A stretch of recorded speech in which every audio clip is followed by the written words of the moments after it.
A continuación vamos a presentar el dimensionamiento económico. Esto es presentado por Karen López, Erika Magni y Daniela Jerez. Bueno, el objetivo del estudio económico es ordenar y sistematizar la información de carácter monetario y elaborar los cuadros analíticos que sirven de base para la evaluación económica. Aquí dentro de este estudio vamos a tener en cuenta todo lo que son ingresos, costos, la depreciación, la amortización y pues todo esto nos va a llevar al finalmente hacer la evaluación económica que nos determinará la viabilidad real de nuestro proyecto. Esta dimensión consta de tres partes y durante el desarrollo de cada una vamos a explicar su aplicación dentro de un ejemplo en salud. Vamos a partir de una necesidad que ahorita estamos viendo, que es el uso del tapabocas para la prevención del contagio del COVID. Ese va a ser nuestra problemática y el proyecto va a ser desarrollar o crear tapabocas pues para suplir esta necesidad.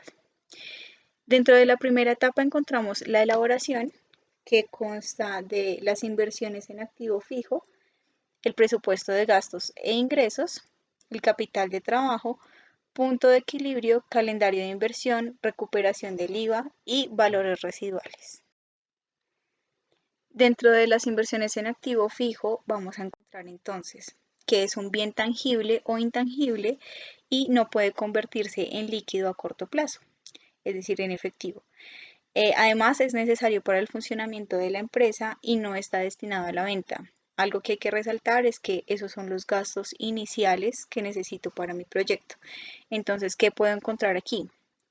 Toda la parte del lugar donde voy a desarrollar, en este caso, la elaboración de los tapabocas, la maquinaria, todo lo que necesito en oficina, muebles y demás. Y pues digamos que el medio de transporte a través del cual voy a distribuir el producto. Bueno, dentro del segundo componente de la elaboración encontramos los presupuestos de gastos e ingresos y en esta parte entonces vamos a encontrar tres divisiones son los gastos administrativos, los gastos de venta y los ingresos. Dentro de nuestros gastos administrativos vamos a encontrar toda la parte de servicios públicos, luz, agua, teléfono, internet. Vamos a ver también toda la parte de salarios para el pago de los operarios y todo lo que se necesite pues en oficina.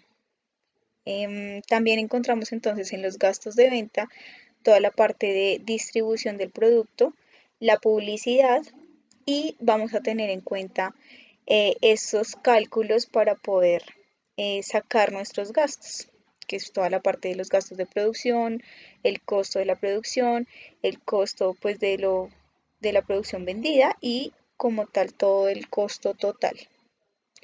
Y finalmente entonces encontramos los ingresos, que estos digamos que van a ser como la proyección que tenemos de cuánto va a ser el ingreso por periodos, entonces ya sea mensual, trimestral, semestral, y pues esto es un ejemplo básicamente que encontramos y pues en el ejemplo pues de nuestros tapabocas también estaría dividido de esa manera, cuáles van a ser nuestras ventas, digamos, iniciales más adelante y pues todo eso cuánto va a ser el valor por unidad, el total de las ventas brutas y bueno, eso toda la parte como de descuentos, devoluciones y demás. El siguiente será el capital del trabajo, en el cual encontramos todos los recursos necesarios para que la empresa desarrolle sus operaciones con normalidad, es decir, todos los activos que necesitan para realizar sus funciones a corto plazo, es decir, toda la materia prima. Y pues en el ejemplo que estamos desarrollando estaría pues todo lo que necesitamos para hacer los tapabocas. Entonces sería la tela, los cauchos, los hilos, de igual manera las máquinas y la mano de obra. Un aspecto importante para tener en cuenta es el punto de equilibrio, que es cuando la empresa o el proyecto es capaz de cubrir todos sus costos y gastos con base a determinada cantidad de unidades vendidas. Después de eso, pues será la venta adicional el ingreso. En un ejemplo práctico sería suponiendo que la unidad, o sea, del tapabocas tiene un costo de 500 pesos y vamos a producir 10 unidades, el costo de esos 10 tapabocas será 5.000 pesos. Para venderlo, pues tenemos que tener alguna ganancia, es decir, lo vamos a vender a 700 pesos y el punto de equilibrio sería en qué momento yo con cierto número de tapabocas vendidos voy a cubrir lo que yo invertí. Es decir, sería el resultado de los 5.000 pesos que me costó producir las 10 unidades o los 10 tapabocas dividido el precio de venta, que son los 700 pesos. Es decir, que 7.14 unidades vendidas me cubrirían ya lo que invertí como tal en la elaboración de los tapabocas. Ese sería mi punto de equilibrio. De ahí en adelante, lo que se venda o lo que ingrese, o sea, las 3 unidades restantes, por decirlo así, los 2.000 pesos que me quedan, ya sería el ingreso para la empresa o para el proyecto. Por otro lado, tenemos el calendario de inversión. ¿A qué corresponde esto? Estas son las estimaciones del tiempo en el que se realizarán las inversiones fijas, diferidas y de capital de trabajo, así como la estructura de dichas inversiones. Las inversiones no siempre se dan en un mismo mes o año y lo más probable es que dure varios periodos. ¿Sí? Se debe identificar el cronograma de la etapa preoperativa y operativa. Volviendo a nuestro ejemplo, suponiendo que yo planteé que el primer año me iba a gastar 20 millones de pesos en el proyecto. Los 20 millones no los voy a utilizar desde el inicio, sino que esos 20 millones van a estar diferidos o distribuidos a lo largo como de el tiempo que se desarrolle. Es decir, que suponiendo que inicialmente me gasté eh, 10 millones de pesos consiguiendo la máquina y la persona que me iba a colaborar, más los insumos, esa fue mi inversión inicial. Pero de entrada no voy a consumir todo lo que yo planteé, por ejemplo, comprando dos, tres máquinas, si no tengo las personas que van a desarrollar el trabajo. Entonces, esto es con el fin de evitar el desaprovechamiento del insumo, pues habiéndolo comprado antes de tiempo. Entonces, es cómo distribuir esa inversión que tengo presupuestada en diferentes periodos de tiempo para hacerlo mucho más efectivo. Por otro lado, encontramos la recuperación del IVA. Hay que tener en cuenta que si bien esto es un impuesto establecido por el Estado, no hay alguna manera directa en la que eso se recupere para el proyecto o la compañía. ¿Qué va a pasar? Que en la fase inicial, cuando voy a comprar, por ejemplo, las telas y todos los insumos que necesito para elaborar mis tapabocas, yo en la compra pagaré el IVA de esas telas y de todo lo que compre, ¿cierto?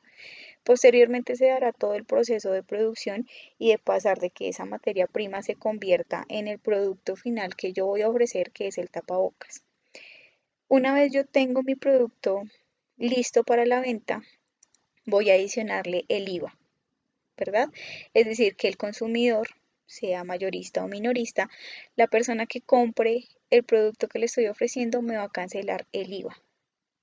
De cierta manera, cuando yo haga un cruce de cuentas y reporte como todos mis estados financieros, es una forma como de recuperación del IVA, porque yo ya la pagué inicialmente y me la está devolviendo el consumidor que compró mi producto. En los valores residuales, entonces vamos a encontrar que este es el valor que tiene un activo al final de su vida útil, una vez se deducen los gastos por amortización y depreciación. Es decir, que este es el importe que la empresa espera obtener al vender el activo cuando finalice su vida útil. Inicialmente yo compro un bien a cierto valor, ¿sí? Que con el tiempo va a ir perdiendo ese valor. Entonces, ¿cuál sería el valor residual?